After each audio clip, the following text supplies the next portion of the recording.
Hey guys, today I'll show you a science fiction thriller TV series named The Imperfects. Spoilers ahead, watch out and take care. The story opens at a live punk rock concert. Tilda, the rebellious lead singer, is rocking the stage with her band and riling up the crowd. No one in the audience would guess that this carefree rocker is actually battling a rare genetic disorder, an aggressive degenerative disease that she keeps at bay with daily medication. But lately, her pills have run out and the symptoms are kicking in. Her body grows cold, but Tilda brushes it off, too busy having fun with her boyfriend to care. Meanwhile, in a quieter corner of the world, Abby, a geneticist, is packing up to transfer to Oxford University and continue her research in biogenetics. Coincidentally, she too suffers from the same condition and has also run out of meds. Then there's Ruiz, a college cartoonist whose indie comic has a cult following. He's also facing a medication shortage. At first, it seems like a minor inconvenience, but none of them realize that their lives are about to take a bizarre turn. The first to notice something strange is Abby. During her Oxford interview, her body begins to emit a mysterious yellow pheromone. Within seconds, the two interviewers, previously stone-faced and formal, turn weirdly flirtatious, even physically aggressive, before they start fighting over her. Horrified, Abby flees the room for her shitty life. In her panic, she bumps into a random passerby, who also instantly becomes obsessed with her. Desperate, she grabs an air freshener from a nearby shelf and sprays it wildly, finally breaking the spell. Back at the bar, Tilda's mid-performance when she notices something's off. Her hearing has become incredibly sensitive. She starts missing notes, and a single high-pitched scream shatters the bar's glass windows. Forced to leave the stage, she watches helplessly as the bassist steps up to cover for her. After the gig, Tilda realizes just how bad things have gotten. At the bar, she overhears her boyfriend and the drummer talking outside, something she should never have been able to hear. Heartbroken, she turns to alcohol to numb the pain. Compared to the chaos around them, Ruiz seems relatively fine. He's just running a fever after a party, so his girlfriend takes him home to rest. But when Ruiz wakes up the next morning, he's lying in the grass covered in diabetic blood with no memory of the night before. He cleans up quickly and pretends nothing happened. Curious and concerned, he searches online for clues, and what he finds is beyond disturbing. Apparently, he broke into someone's house and ate a raccoon. Realizing he needs his meds, Ruiz rushes to the clinic. Tilda is already there, waiting with noise-canceling headphones, and soon Abby shows up, clutching her air freshener like a weapon. By sheer coincidence, all three arrive just as their doctor, Dr. Alex, finishes dealing with a disruptive patient. It turns out all three of them are part of Dr. Alex's stability program and have known each other for years as fellow patients. The doctor understands why they've come, but he's out of their special meds too. Instead, he suggests taking fresh blood samples to reevaluate their conditions. During the checkup, Tilda accidentally inhales Abby's pheromones and instantly becomes obsessed. To the point of slavish devotion, Abby scrambles to spray her again, breaking the effect. Dr. Alex, unfazed, continues drawing blood and eventually hands them new pills. Afterward, Tilda heads downstairs hoping to rejoin her band for rehearsal, only to overhear the others talking about making the bassist the new lead singer to avoid more tour mishaps. Crushed, Tilda lets out a frustrated scream, once again shattering nearby glass. Embarrassed and angry, she runs off into the night. Meanwhile, Abby's pheromones have thrown her entire office into chaos. In a desperate move, she's forced to shower in front of everyone just to wash away the scent and regain some control. Things aren't looking any better for Ruiz. He wakes up naked and covered in blood, again. This time, the mangled corpse of a poodle lies beside him. Clearly, the pills Dr. Alex gave him aren't working. Soon, the trio of misfits reunite to compare symptoms and piece together what's happening. It becomes obvious Abby is a succubus whose pheromones incite uncontrollable desire. Ruiz, however, is immune to her charm because he's no longer fully human. He transforms into a werewolf. Tilda, on the other hand, not only has heightened hearing but can unleash powerful sonic attacks like a banshee. Realizing they need answers, the three head to Dr. Alex's clinic, only to be greeted by his former research partner, Sydney. That's when the truth behind their mysterious illness, accelerated degenerative syndrome, starts to unravel. Years ago, when Sydney discovered that the disease could trigger human gene mutation, the only person in the medical world who believed her was Dr. Alex. The two launched the stability program together, accepting patients for experimental treatment. Eventually, Dr. Alex developed synthetic stem cells that could repair damaged genes, but that breakthrough unlocked something darker. He began replacing human genes entirely with powerful artificial cells. This sparked a major rift between the two scientists. While Sydney wanted to proceed with caution, Alex pushed forward with his vision. The artificial cells caused severe side effects in patients, so the two developed a temporary solution, the medication the trio had been taking all along. But the pills could only suppress the side effects, not cure them.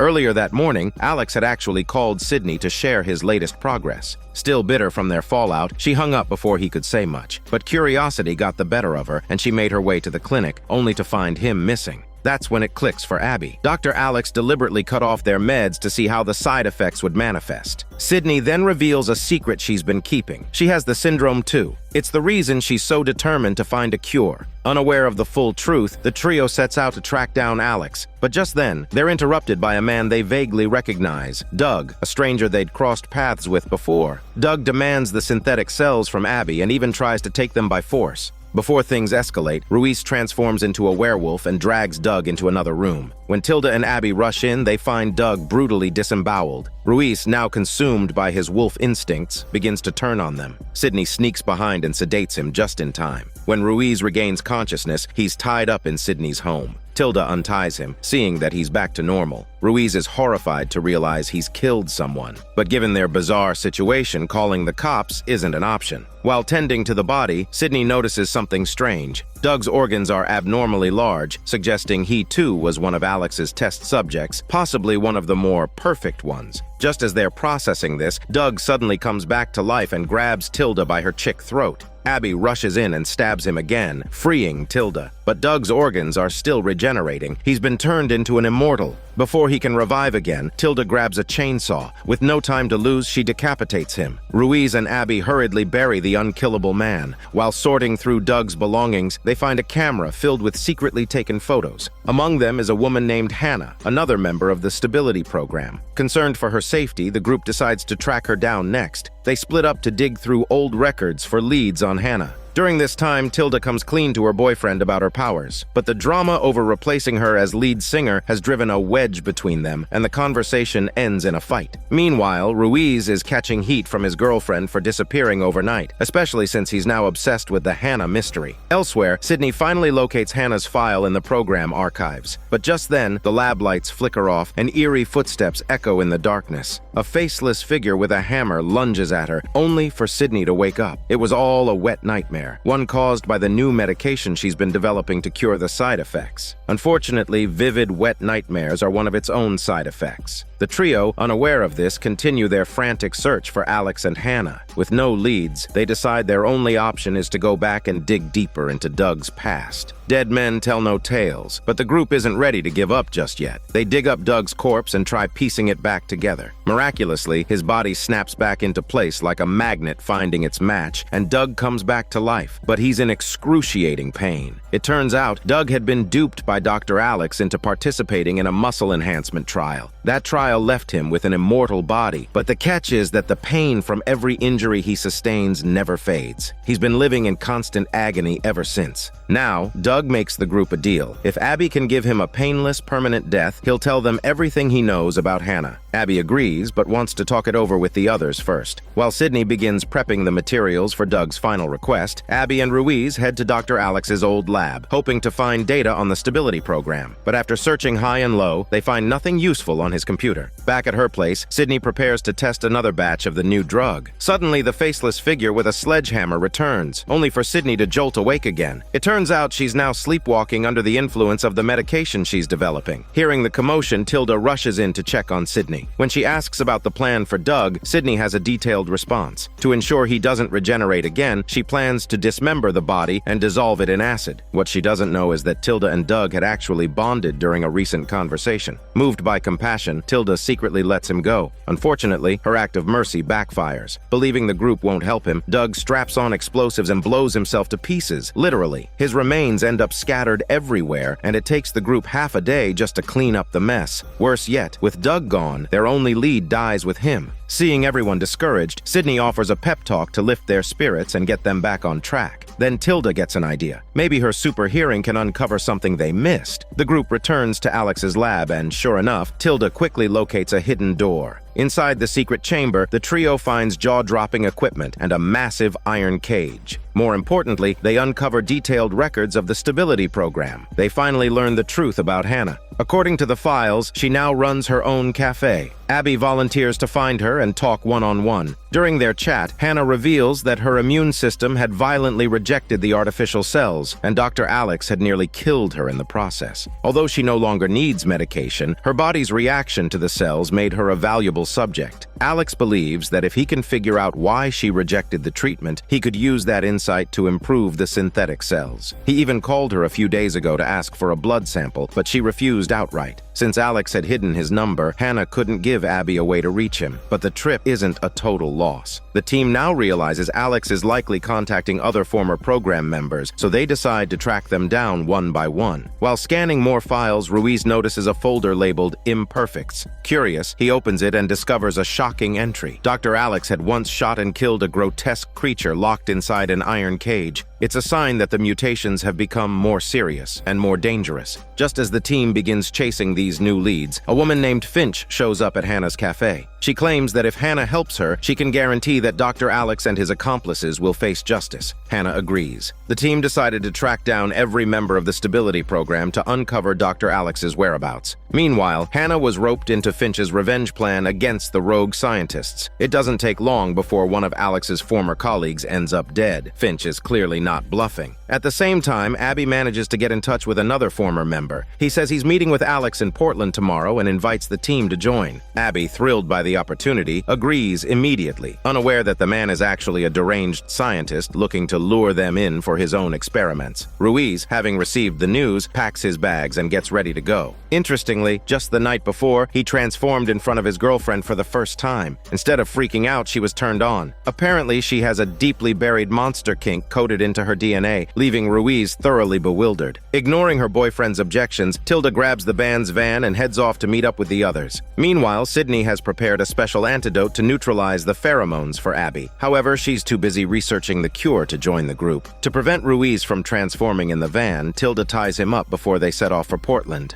Back at Sydney's lab, another experiment fails. With no other options, she calls an old doctor who had once worked on the stability program for help. Unbeknownst to her, this doctor is Finch's next target. Sydney's informant, Hannah, is unaware that Finch plans to kill the doctor. She only thinks Finch will destroy his car or office. Finch, of course, keeps her plans to herself and does all the dirty work personally. Before the doctor can even send Sydney his findings, Finch arrives, uses chemicals to set him on fire, and turns him into part of his lab. Meanwhile, the group arrives at their destination, and the deranged scientist warmly greets them, inviting them inside to rest. His two henchmen start subtly probing into the group's symptoms. Just as Abby asks to use the bathroom, he takes Tilda aside, splitting the group up. Left in the living room, Ruiz is the first to fall victim, quickly injected with a sedative that knocks him out cold. Tilda isn't spared either. Luckily, Abby senses something's wrong. She releases her pheromones to charm the deranged scientist's underlings and learns that the man isn't really the scientist they were looking for. He's Dr. Reginald, disguised as the scientist who had died long ago from the side effects of the artificial cells. It's revealed that after a post-mortem, Dr. Reginald and his team realized the potential of the cells and lured the group here to study them. Abby orders the underling to inject himself with the sedative, and once he is knocked out, she tries to escape. But with Dr. Reginald downstairs, she's forced to find another way out. After stumbling around, she accidentally finds the real scientist's body, confirming Dr. Reginald's story. In the end, Abby makes her way out through a back door. She could have left, but knowing her friends are in danger, she steels herself and heads back. However, not only does she fail to save them, but she ends up getting caught herself. When Abby wakes up, she finds Dr. Reginald discussing turning the group over to a government organization called the X Organization. Before that, though, they plan to study the group's powers and collect blood samples to sell to the X Organization. But the team isn't about to go down without a fight. Tilda immediately uses her sonic attack, but Dr. Reginald was prepared. He'd spiked her water with a tranquilizer. Now, only Ruiz's powers remain unknown, but when the time comes for him to transform, he can't. Dr. Reginald's henchmen try to provoke Ruiz with electric therapy, but in the critical moment, Abby takes advantage of their distraction and kicks one of them, knocking off his gas mask. Under her charm, the man unties Abby. However, she's disturbed when she orders him to die, and he immediately complies, ending his own life. Shocked, Abby doesn't have time to process it. She quickly charms Dr. Reginald into knocking himself out, successfully freeing Tilda. But when she tries to save Ruiz, they're caught off guard by a henchman with a gun. In the chaos, Ruiz finally transforms and takes out the henchman with ease, but having lost control, he runs off. Tilda and Abby can't catch up in time. When Dr. Reginald wakes up, Tilda shouts at him, severely injuring him in the process. The two don't kill him, though, and quickly leave to find Ruiz. After a long search with no sign of him, Abby decides to take Dr. Reginald's research notes and Ruiz's phone, persuading Tilda to leave with her. It turns out this was the right choice. Before long, a sharp-dressed agent from the X organization arrives. After surveying the scene, the agent calls for backup and orders his team to investigate the trio.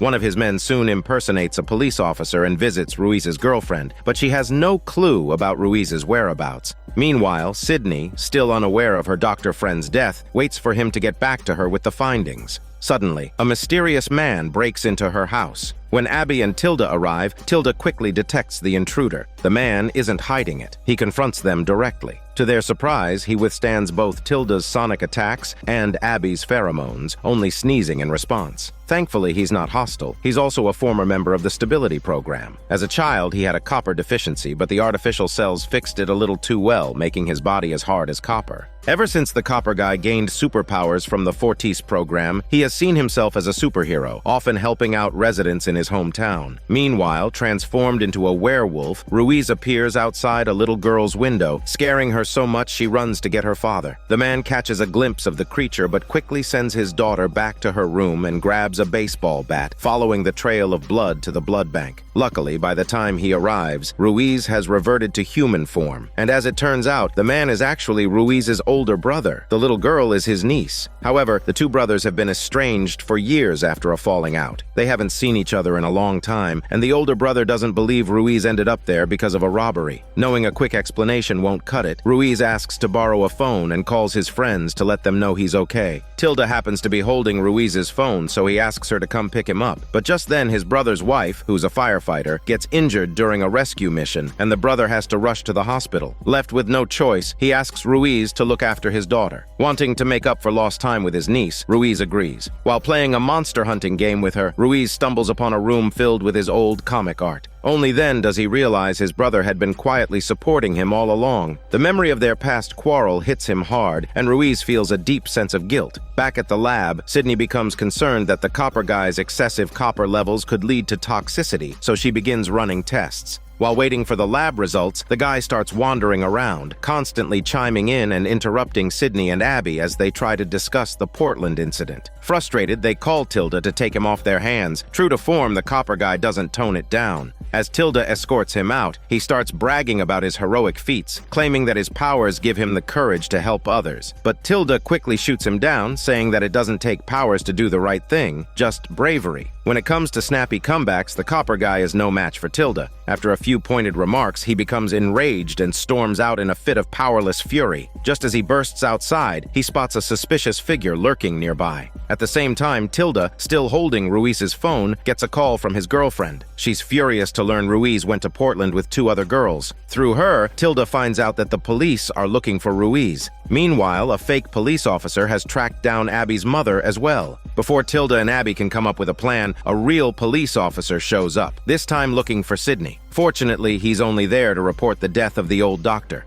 Meanwhile, the fake cop tries to get information out of Tilda's boyfriend, but he completely ignores the cop's smelly bullshit. Then, in a jealous rage, Ruiz's girlfriend unknowingly helps the enemy by revealing that Ruiz is staying at his brother's house. The agent receives the tip and rushes to Portland, posing as an FBI agent to lure Ruiz out. Once they have him, they immediately resort to violence. Just as things take a turn for the worse, Ruiz's niece tries to protect him. Shockingly, the agent doesn't hesitate. He's ready to eliminate the witness. That's when Ruiz transforms into a werewolf on the spot, biting off the agent's running nose and sending him fleeing in terror. Meanwhile, Sydney reviews a voice message left by the late doctor and finally recognizes Finch's voice in the recording. Back in town, the copper guy captures Hannah, who had been spying on the group. He accuses her of murder and starts roughing her up. The others rush to stop him, but he goes berserk again and confesses he was sent by Alex to protect them. Seeing he's out of control, Sydney gathers everyone and escapes to the underground lab, sealing the security doors behind them. Still in shock from the news of the old doctor's death, Hannah is visibly shaken. Abby picks up on it and tries to talk her down with a classic pep talk, urging her to let go of vengeance. But the more pressing issue is the copper guy's rampage. After some thought, Sydney decides to use chlorine gas to quickly lower the copper content in his body. As expected, the overly reckless copper guy falls for the trap and passes out. Meanwhile, Hannah slips away unnoticed. A little while later, the copper guy regains consciousness. The good news is that his powers are still intact.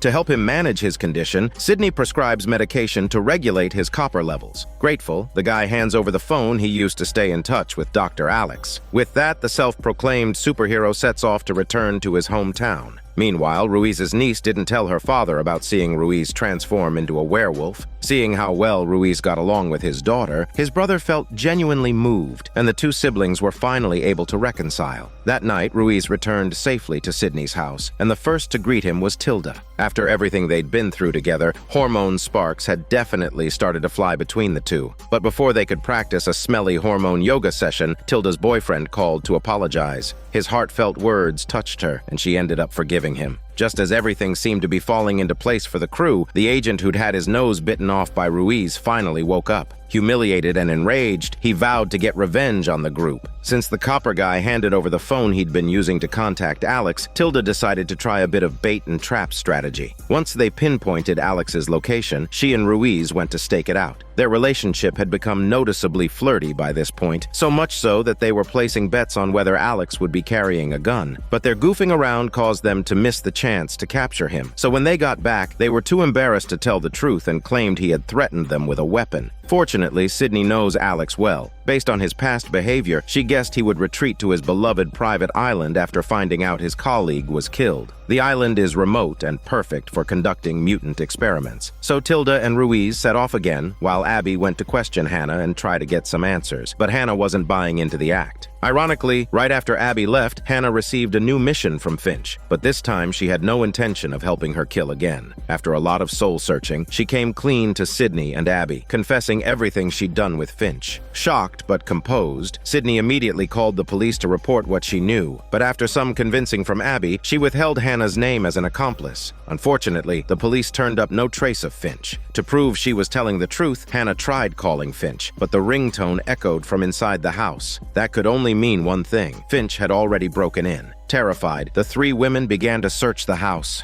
In Sydney's bedroom, they found a ringing phone and a bag containing past award-winning projects from Sydney and her two deceased colleagues. It was clear now, Sydney was Finch's next target. Worse yet, she might still be in the house. Meanwhile, Ruiz and Tilda arrived on the island. Not knowing their way around, they stopped at a local supermarket to ask for directions. A concerned older woman there approached them first, asking if they'd seen her missing daughter. Shocked that such a quiet island had its own mysteries, Ruiz and Tilda were even more surprised when the store owner reacted nervously to Alex's name and warned them not to stir up trouble. Still, Tilda managed to locate Alex's house using her unique hearing ability. To her, every person emits a kind of musical frequency, like a symphony. Alex's body music was distinct enough that she could easily pick it out. But what they found inside was far from normal. The flickering lights gave the house an eerie vibe. In the basement, the scene was even more shocking. Alex stood with a gun aimed at a mutant who was radiating electrical energy. Tilda immediately sent out a sound wave to stop him. In doing so, the energy burst exploded and the mutant escaped. That mutant turned out to be the missing girl. Her power allows her to absorb nearby electricity and release it uncontrollably, putting everyone around her in danger. That's why Alex had tried to kill her. But Tilda insisted that rather than execute her, Alex should have been trying to find a way to help her. Just then, a loud explosion rang out. Rushing to the source, they discovered that an innocent island resident had been killed. This only escalated the argument between Tilda and Alex. In a heated moment, Alex finally revealed the true reason behind his creation of mutants, hoping Tilda would understand the weight behind his actions.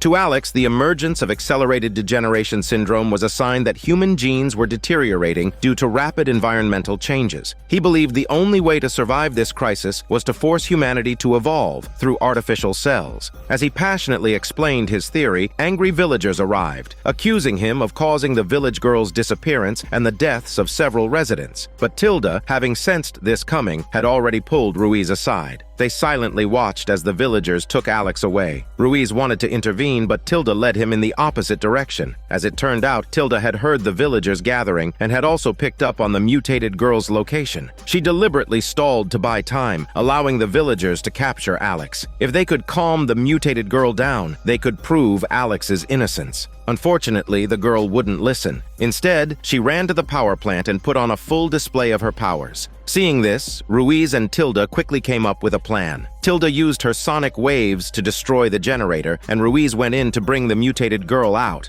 After an emotional reunion between mother and daughter, the misunderstanding was finally cleared up and things seemed to be heading for a happy ending. But just when they thought it was over, a backup generator kicked in. Electricity returned and the girl began to lose control again. Without hesitation, Ruiz transformed into a werewolf and leapt at her, absorbing the brunt of the power and saving everyone nearby from disaster. With the situation under control, Ruiz and Tilda tied up Alex and prepared to leave the island. Tilda thanked Ruiz for saving her and the mutated girl, and once again the atmosphere between them started to heat up. Alex, now a third wheel, couldn't help but playfully ship the pair. But just then, Abby called with urgent news. Sydney had been kidnapped. Earlier, Sydney and Hannah had actually managed to track Finch. After a quick discussion, Hannah lured Finch into the house while Abby ambushed her. To everyone's surprise, Finch was skilled in combat too, but Abby quickly took her down. They tied her up for questioning, but it was already too late. Finch revealed that Sydney was already in her hands. Since Abby's pheromones had no effect on Finch, she had no choice but to call Ruiz for help. Ruiz and the others rushed back to Sydney's house. When Finch refused to talk, Alex resorted to electroshock therapy. No one expected the result. Finch's face began to contort violently until it morphed into Sydney's. The shocking truth was finally revealed. Finch was actually another personality of Sydney's, a split created as a side effect of her degenerative condition. No one had seen this coming. Dr. Alex immediately dove into a medical discussion with Sydney, talking about her symptoms and possible treatments. The rest of the group stood around like gossiping spectators, but Hannah, eager to leave, realized her phone had lost signal and she couldn't call a ride. Abby offered to walk her home. By now, Hannah had warmed up to Abby and even invited her to hang out at her shop sometime. Still, being naturally guarded, she worried Abby might try to use her pheromones. Meanwhile, Tilda, who had been eavesdropping, felt like there was definitely something fishy between those two and kept listening with great interest. Ruiz chimed in, suggesting Tilda think of different sounds as separate audio tracks to hear them all at once. Tilda gave it a try, and suddenly heard the faint sound of a sniper locking onto them. She yanked Ruiz out of the way just in time as a bullet whizzed past. Everyone quickly realized what was happening. The X organization had arrived. No wonder Sydney's phone had no signal. Abby knew this was bad and ran to warn Sydney and Alex. The group gathered to discuss what to do. They agreed. They had to help Sydney and Alex escape. But before they could act, the head researcher from X organization showed up at their door. She explained that their group was tasked with regulating rogue experiments and capturing dangerous test subjects, and the heroes fit that description perfectly. The head researcher gave them 15 minutes to surrender. Luckily, she didn't seem to know Alex was there too. Sydney decided to use the time to help Alex work on a cure, while Abby and the rest would stall for time. At that crucial moment, Tilda and Hannah got into a heated argument. Frustrated, Hannah, who had been caught in the crossfire of this chaos, stormed toward the door. The soldiers outside, mistaking this as an attempt to flee, opened fire. Hannah was hit. However, the order to fire hadn't come from the head researcher. It was the agent who'd lost his nose to Ruiz. He didn't care about capturing anyone alive. He just wanted revenge. Even after hearing about the injury, the head researcher showed no interest in helping Hannah. Instead, she used it as leverage to pressure the group into surrendering. Meanwhile, Alex managed to get Sydney to transform into Finch and collected the necessary samples. After analyzing them, he discovered that Finch and Sydney shared identical DNA, yet their personalities couldn't be more different. Finch appeared to be the subconscious persona Sydney had long suppressed. Interestingly, after transforming, Sydney's body no longer bore the needle wounds Finch had sustained. To draw a definitive conclusion, Alex decided to have Sydney continue switching between identities. As they were discussing this, Abby entered the lab, grabbed the sample of Doug's cells they had stored earlier, and injected them into Hannah. At that moment, the X organization began their assault, blasting music as they moved in. Luckily, Tilda had gained full control over sound perception and quickly sensed sensed something was off. Still, she didn't expect the organization to be using sonic weapons against her. Abby was hit with a gas attack, but the tactics had little effect on any of them. Strangely, the assault ended as suddenly as it began. Even Ruiz, who had been tased, wasn't seriously hurt. That's when the group realized the X organization wasn't trying to capture or kill them. They were testing their limits. But the delay cost them dearly. The wounded Hannah had stopped breathing. Devastated, Abby's grief quickly turned to rage. Her pheromones flared bright red, and Tilda, accidentally exposed, was instantly infected, also flying into a rage. Ironically, the X organization had inadvertently unleashed their full potential. The three charged out in perfect sync, unleashing a brutal counterattack that completely overwhelmed their enemies. The head researcher and the agent had no choice but to get out of their vehicle and negotiate. The agent, still seeking revenge, tried to escalate, but was promptly knocked out cold by a furious punch from the revived Hannah. Looks like Doug's cells worked after all. Just then, Sydney stepped out and voluntarily surrendered. As it turned out, Alex had pinpointed the key to curing the side effects. Sydney knew that even if the team took out the head researcher and the agent, the X organization would just keep coming. So, as both a test subject and a scientist, she offered herself in exchange for the group's safety. The head researcher immediately agreed. The next day, Sydney left with the researcher, smiling. The group had no choice but to accept her decision. Before leaving, Sydney told Tilda not to come rescue her. Now all they could do was keep a close eye on the ever-scheming Alex and wait for the antidote. When Hannah learned she had become an immortal being, she felt no joy. She had always known she wouldn't live past 40 and had come to peace with that. But because of Abby's impulsive decision, she now faced a future she didn't ask for. Unable to accept it and unwilling to believe Alex could actually create a cure, Hannah stormed off. Before the antidote was ready, the group received shocking news.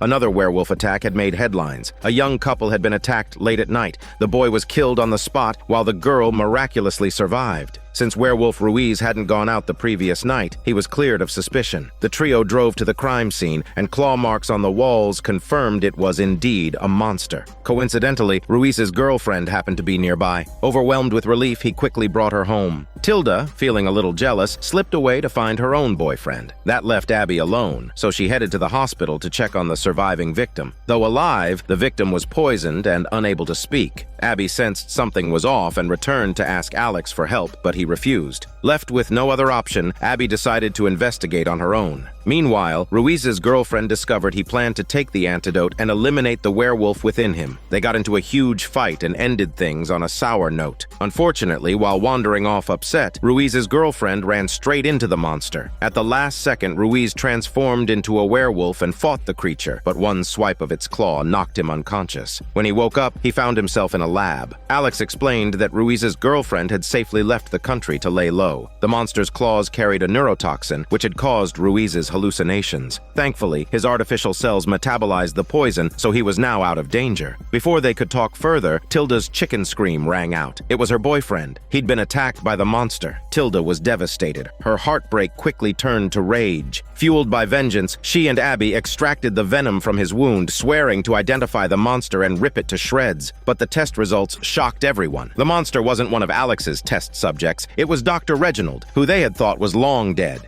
Back then, Tilda had screamed so powerfully that a test tube containing artificial cells was lodged in Dr. Reginald's body, transforming him into a monster. Now, he was attacking the team's loved ones to avenge his fallen henchmen. Realizing that Abby's family hadn't yet been targeted, she and Ruiz rushed to protect them. Meanwhile, Tilda stayed behind with Alex to extract DNA samples. After they left, Alex admitted to Tilda that the real reason he kept her back was to give her time to grieve. He also revealed that he was modifying the artificial cells. They were nearly ready to reverse death and prevent tragedies like her boyfriend's from ever happening again. Of course, the antidote the team had been waiting for would be ready by the next morning. That night, Ruiz and Abby kept watch while chatting about their families. Not long after, a dark figure appeared in the distance. Ruiz immediately jumped out of the car and transformed into a werewolf, only to realize it wasn't a monster at all, but Abby's younger brother. Thankfully, Ruiz had improved a lot and could now control himself, or the poor guy might have ended up torn to onion pieces. The next morning, Tilda messaged them with the good news. The antidote was finally ready. Overjoyed, Abby called Hannah to tell her, unaware that Dr. Reginald had just tracked Hannah down. Sensing something was wrong, Ruiz and Abby rushed to the cafe where Hannah had been, but when they arrived, all they found was a pool of diabetic blood on the floor. Right on cue, Dr. Reginald called. He had timed everything perfectly and now demanded the antidote in exchange for Hannah's shitty life. With no other choice, the team took the antidote to the location he specified. Dr. Reginald became the first person to be injected. After some violent convulsions, he passed out, but moments later he regained consciousness, fully human once again. Tilda was furious at the sight of him, nearly killing him then and there to avenge her boyfriend. But with Hannah's safety still uncertain, she had no choice but to walk away with the others. As soon as the group left, Dr. Reginald called the head researcher, ready to sell the antidote to the X organization. Meanwhile, the team followed another lead from Dr. Reginald and finally found Hannah. Though severely injured, her body, infused with Doug's immortal cells, healed quickly. Once she came to and learned the truth, her first reaction was to blame Abby for not warning her about Dr. Reginald. It turns out Hannah had come to see Abby as the most important person in her life, something fishy neither had ever said out loud. On the other hand, Ruiz didn't fare as well. After thinking it over, his girlfriend ultimately broke up with him. At that moment, an X-organization agent was already on their way to pick up Dr. Reginald. But before they arrived, Tilda made a call to him using Abby's phone. With one sonic attack through the line, she killed Dr. Reginald on the spot, finally avenging all his victims. Meanwhile, Abby met with Alex to talk about the antidote, but Alex still had other plans. He wanted to use the artificial cells to trigger a super evolution in humanity. He agreed to provide the antidote, but only if the group stole a veteran doctor's nanobots for him. Left with no other option, the team set out to pull off a heist at the veteran doctor's lab, but the doctor wasn't about to go down without a fight. As soon as the trio broke in, she activated an electromagnetic pulse that would destroy all electronics in the lab within a minute. With no choice, Abby released her pheromones to force the doctor to reveal the shutdown code. Once the EMP was disabled, the doctor revealed where the nanobots were stored. Ruiz grabbed the device, but the moment he did, a mechanical turret locked onto him. Tilda had to unleash her sonic powers again, and the blast knocked the turret's aim off course, hitting the doctor instead. And just like that, the team got the nanobots. But a new conflict immediately broke out. Abby refused to hand them over to Alex. Tilda argued with her at length, but neither would budge, so they decided to find a place to rest for the night. What they didn't know was that Tilda had a plan of her own. Once they got to the hotel, she started pouring drinks and telling the others how glad she was to have met them. The mood was warm, but her true intent was clear. She was planning to bail.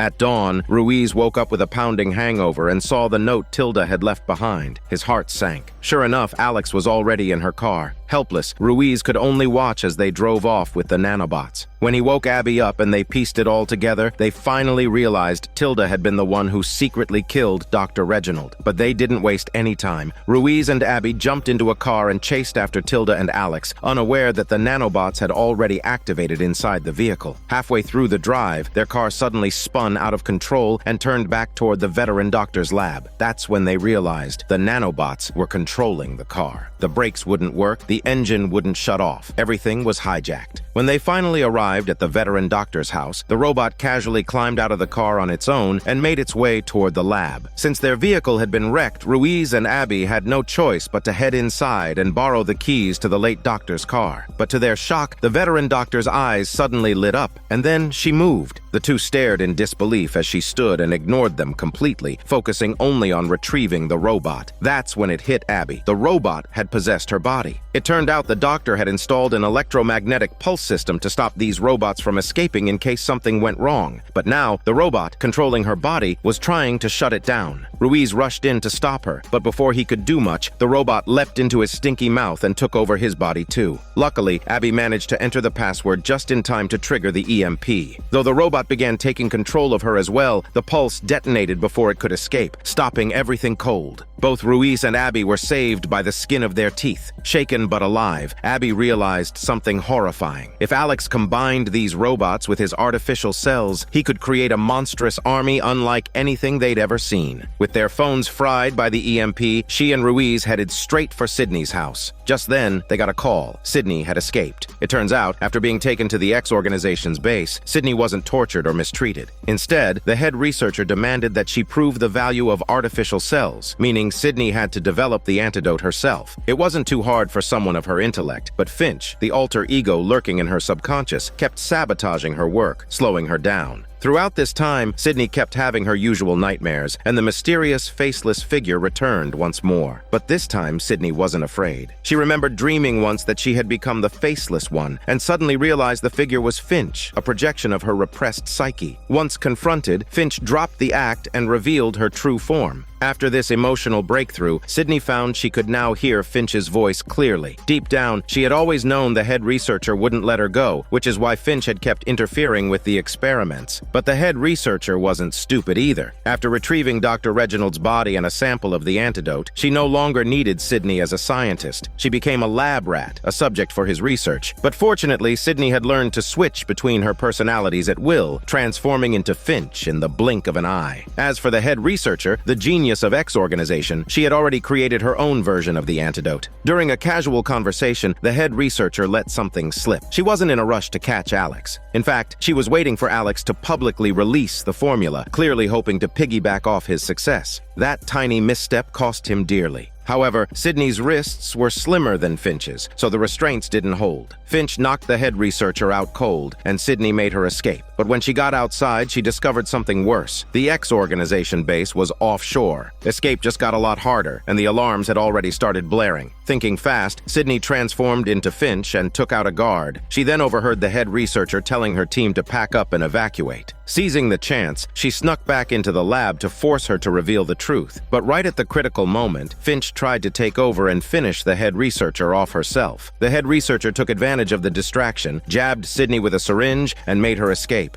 Thankfully, everyone else was too busy with the evacuation to notice her. Sydney slipped away, dove into the ocean, and swam to shore. But just as she was about to contact Ruiz and Abby, she involuntarily switched to Finch, and her phone was now somewhere at the bottom of the sea. The injection the head researcher gave her had a nasty side effect. She now switched personalities at random. Still, Sydney didn't have time to worry. She had to get home. Though Ruiz and Abby didn't quite understand what Sydney had been trying to say, they knew one thing: it was time to act. Time to fight for their lives. Elsewhere, Alex and Tilda arrived at the hidden lab he had poured his heart and soul into building, and finally, his true plan began to unfold. Now, Ruiz and Abby are ready to take action to save themselves, but they don't quite agree on how to proceed. Abby wants to run her own experiments to develop the antidote, while Ruiz is focused on stopping Alex. Neither of them could convince the other, so they decided to go their separate ways. To track down Alex, Ruiz even convinced the copper guy to join him. He figured that scientists tend to set up labs in remote locations, so they headed to an abandoned factory. However, they ended up stumbling upon a group of arms dealers in the middle of a transaction. Ruiz initially thought about ignoring them and leaving, but the copper guy wanted to play the hero and stop the illegal deal. Left with no choice, Ruiz had to transform into a werewolf to defuse the situation. After making such a huge mess, the two had no choice but to make a quick exit. Coincidentally, it was also Ruiz's niece's birthday, so his brother called to invite him to the party. Feeling guilty about not spending enough time with his family, Ruiz grabbed a gift and headed to his brother's house. Meanwhile, Abby, who was busy researching the antidote, received a call from her younger brother. He told her their mother had been diagnosed with a tumor, and Abby was at a loss for how to handle the news. Her first instinct was to go to Hannah and talk things through. She also asked Hannah to help her test the antidote, but Hannah was no longer interested in being involved. In a panic, Abby used her pheromones, but because she was emotionally charged, she emitted red pheromones, which sent Hannah into a furious rage. Forced to act quickly, Abby resorted to using a freshener to calm Hannah down. After snapping out of her fury, Hannah was taken aback by Abby's desperate move and stormed off. Meanwhile, Sydney was at a restaurant, reminiscing about her past with Alex. Years ago, they had been close friends. She was, in fact, his only friend. To fund his research, Alex had borrowed money from loan sharks, but when he couldn't repay them, he was severely beaten. Sydney stepped in and paid the debt to smooth things over. Alex's strange personality was the result of a difficult childhood. When he was only 2, his parents died in an accident. Being an exceptional prodigy, he started reading university-level texts at the age of 5, and a group of scientists adopted him. Growing up in laboratories, he never learned how to interact with people properly. As Sydney was lost in thought, the waiter arrived with her order. Interestingly, after placing her meal order, Sydney transformed back from Finch, allowing her to enjoy a free lunch. Meanwhile, the head researcher had ordered his agents to find Sydney, and they quickly tracked her down to the restaurant. Upon learning of her location, they sent operatives to monitor her house. Sydney returned home, where Abby had finally found a reliable partner in her research. Thanks to Sydney's input, Abby realized how Alex had been able to develop the antidote so quickly. It turned out that Alex didn't play by the rules. He used his own mitochondria to replace the damaged mitochondria in the patient's. Fortunately, Alex had left a strand of hair at Sydney's house, so Abby was able to extract the mitochondria and confirm her hypothesis.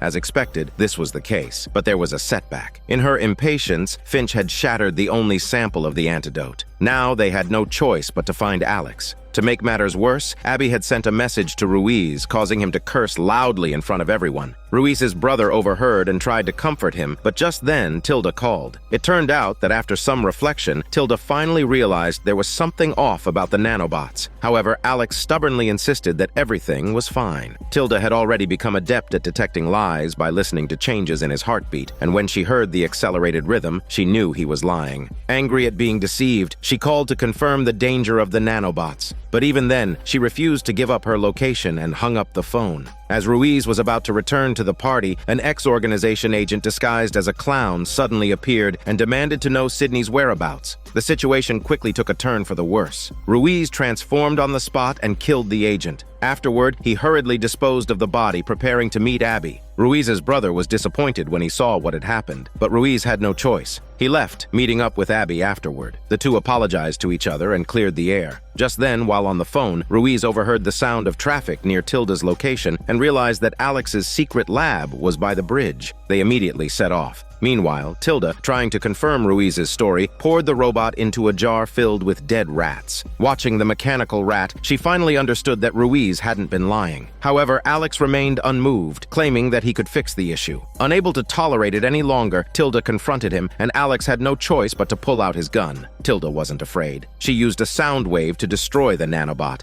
At the same time, Ruiz, Abby, and Sydney had arrived at the lab, only to have Finch appear and knock them both down. Finch then went after Alex, demanding that he make her exist forever. Unfortunately, things didn't go according to plan. In no time, Sydney shifted back and Alex showed no mercy. He shot Tilda, then knocked out Sydney and dragged her away. When Abby woke up, she discovered that Ruiz had already been taken by Alex. She ran downstairs and found Tilda, who had no breath left. Overcome with grief, Abby was crying uncontrollably when, to her surprise, Tilda revived. It turned out that Tilda also had the immortality gene. However, there was no time to process this as Abby realized someone else was present, the X-Organization agents. After a brief exchange, they learned that the researcher, the head of the X-Organization, had been secretly funding Alex's experiments. Now, the enemy had become an ally. Abby also realized that the agents were actually mutants, altered by the head researcher after being injured in the nose, which explained their intense hatred for the group. The agent refused to discuss it further, mentioning that his drone had detected Alex and Sydney returning to the original clinic. The agent would stay behind to destroy the artificial cells and halt the pursuit of the group.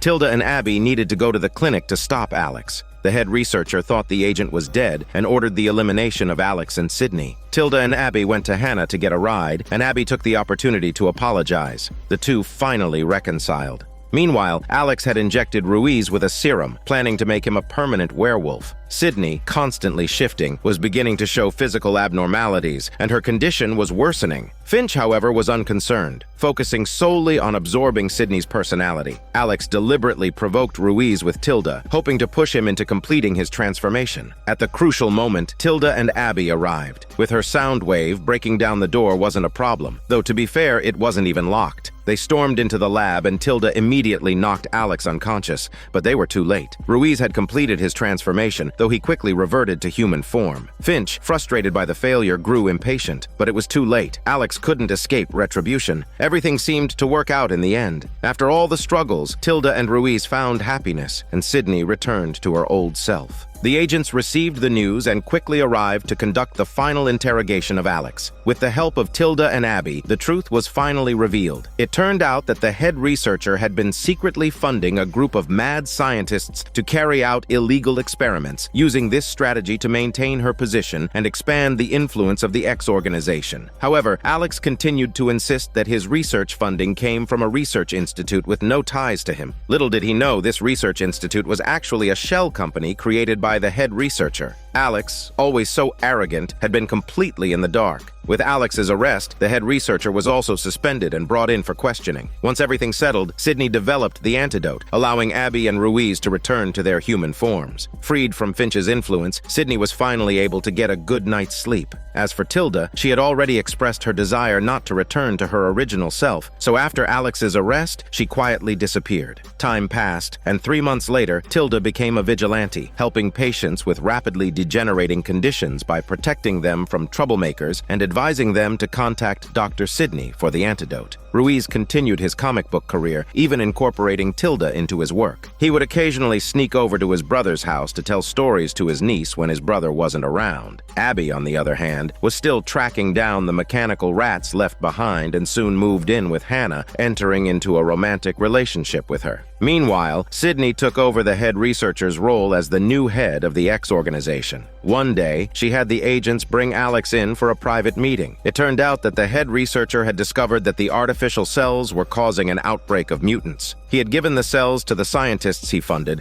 allowing them to spread. Now, Sydney wanted Alex's help to clean up this mess. In exchange, Alex would not only be pardoned, but would also receive a better lab. Hearing this, Alex immediately agreed. However, just as he was getting excited, he suddenly realized that Sydney now seemed to have more of Finch's personality. At the same time, Tilda heard on the news about a new kind of monster virus sweeping through the city, and she immediately realized something was seriously wrong. Unbeknownst to her, her two comrades had already been affected. Ruiz's hand had turned back into its werewolf form, and Abby had begun evolving into a cocoon. Meanwhile, Sydney was reporting to her boss, who happened to be Alex's mentor. This is when the full truth was revealed. It turned out that Alex was actually a mutant created by his mentor, and he had no knowledge of this. The deal Sydney had offered was also a command from her mentor, who had ordered Alex to deal with the mutant outbreak. However, he never anticipated that the Sydney standing before him was actually Finch in disguise. The show ended with a major cliffhanger, delivering an explosive twist with huge implications. Based on the plot, it seems that Sydney's personality was consumed by Finch. Alex's mentor didn't appear to be a villain. Combining his dialogue with Alex's similar appearance, it can be inferred that the mentor might have used his own genes to create Alex as a mutant. This could be the biggest mistake of his life. This is Daniel CC Movie Channel. Stay safe and enjoy your day.